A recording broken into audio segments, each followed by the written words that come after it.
Hello and welcome, I'm Falcon and I'm on my own today. Today's video is a bit different. As you can see, I'm wearing my sort of standard Spec Ops style plate carrier with M4 mags on and all that lot. And normally, you've seen it in another video, this is my M4A1 style of rifle.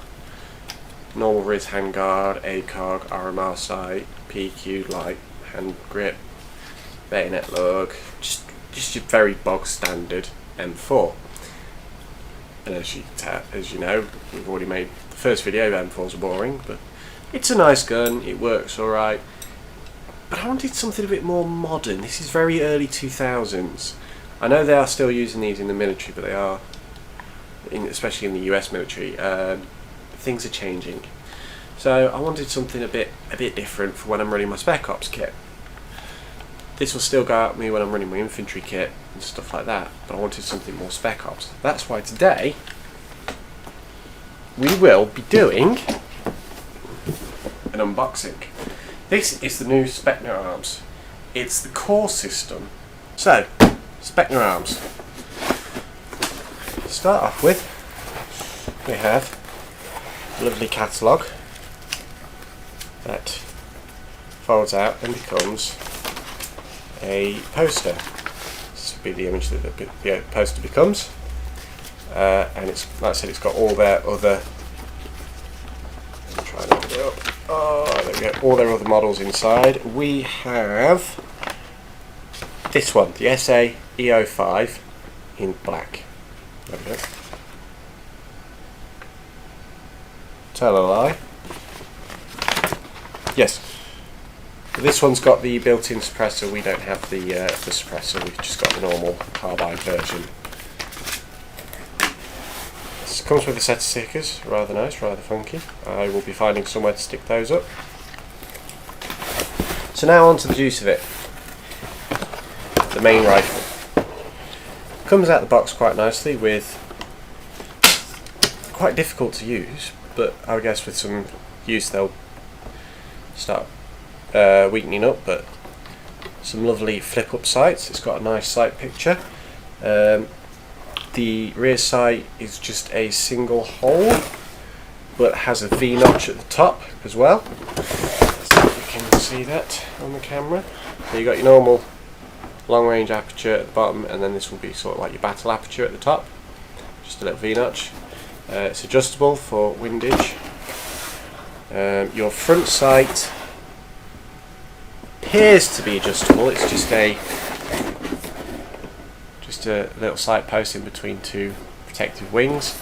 Again, these fold down, but you'll notice it, they've got these hooks on the top of the wings, because to release it is a little paddle at the back that flips up and holds it all down, and you have to hold that flap down. Same with on the rear. You have to, it's not good with, there you go, with one hand can do it. So just push that rear flap and it springs back up. Doing it with one hand is kind of funky. It has your Specna Arms logo on it, as well as a QR code sticker and a serial number. I believe these are all individual serial numbers. Nice holographic sticker, that'll probably be coming off. But yes, now the core system. Right, well, we'll get to the core system in a minute. The battery goes in the stock, as with most other rifles of the M4 variant. Some of them do go in the foregrip, but this is a rear wide. Push these two here, flips off. Actually, I'll do it for you now. Flip off the stock, butt pad, pull out the little cover. I did here somewhere. There she is. Little Tamiya connector. There's no MOSFET, there's no fuse that I can feel. That is pretty much just it. The cocking handle has got a little release latch at the top here, so if I try pulling this side it won't work. It's quite nice. Bolt cover and big blue hop rotary dial. I find the rotary dial ones a lot nicer to adjust than the little side dial, but that's just personal preference. One thing I have found with playing with it before I unboxed it is the magazine catch does get stuck on this side. I wonder if you could. There you go, you can see it. My hands are not on it, not touching it anywhere, so that's going to be something I'm going to keep an eye out when I take it to the field. I have found that when you put a magazine in, it pops itself back down, and you could just, it probably just needs loosening or something. I'll look into it. Full length Picatinny handguard, so no M-lock or key lock. Makes customization slightly easier. Standard 14mm counterclockwise flash hider, so it can be changed out for a silencer, a bigger flash hider, a cooler flash hider, barrel extension, or a tracer unit. I have got a QD silencer on order from Patrol Base, so I'll be changing that out. Now the core system, I haven't played with this one yet, but apparently you can unscrew the buffer tube, take it off and pull the spring out, and that is interesting because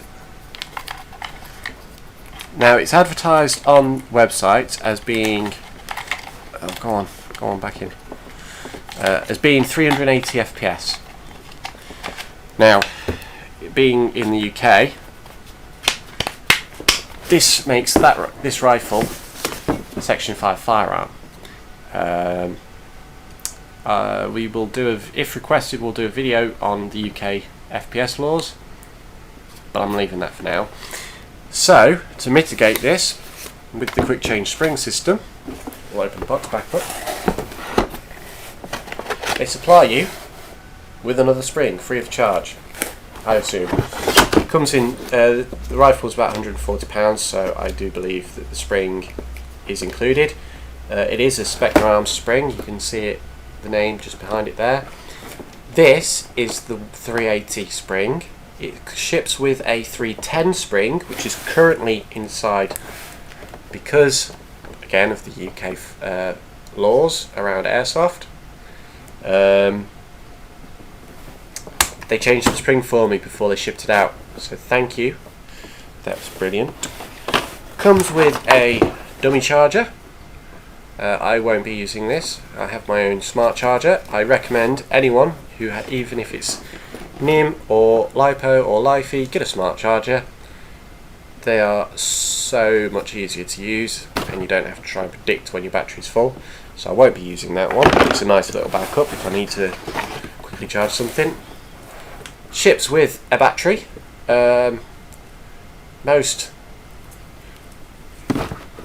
Don't think I've received a rifle yet that hasn't come with a battery, so that's good. It does work. I've tested it already.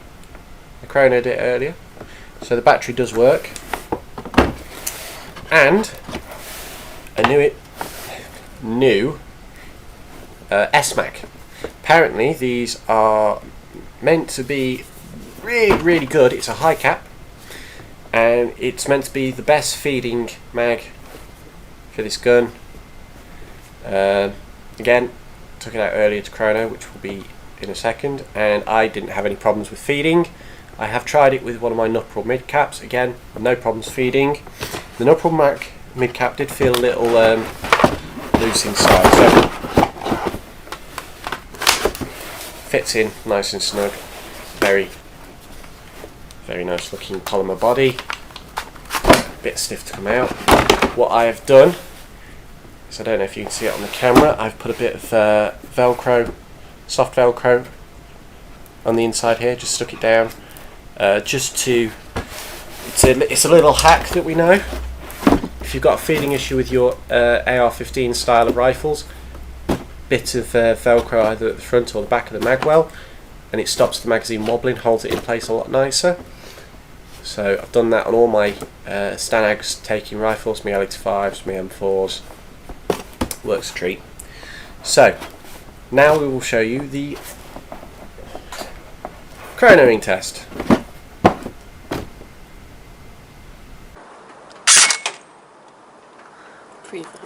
Yep. 310. 317. That's really good. Okay.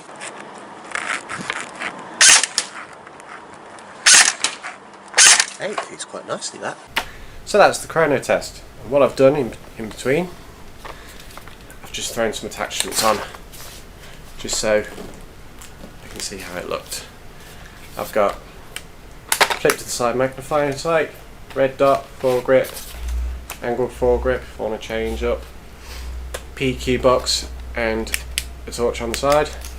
PQ box does work, just gives me some options. Probably thinking about it, remove the foregrip. The only reason I have that on is because it's the push button. It's got the push button for my PQ box, and I'll probably change that. So yes, this is how I will be running it, and this is how it will be. If you'd like to see more unboxing videos in the future, please leave a comment down below. Please subscribe and like for more content. I will be releasing more combat footage, gameplay footage over the next few weeks, hopefully. We've got a game at a new site coming up, and hopefully soon more of the squad will be having cameras on their helmets. So thank you and good night.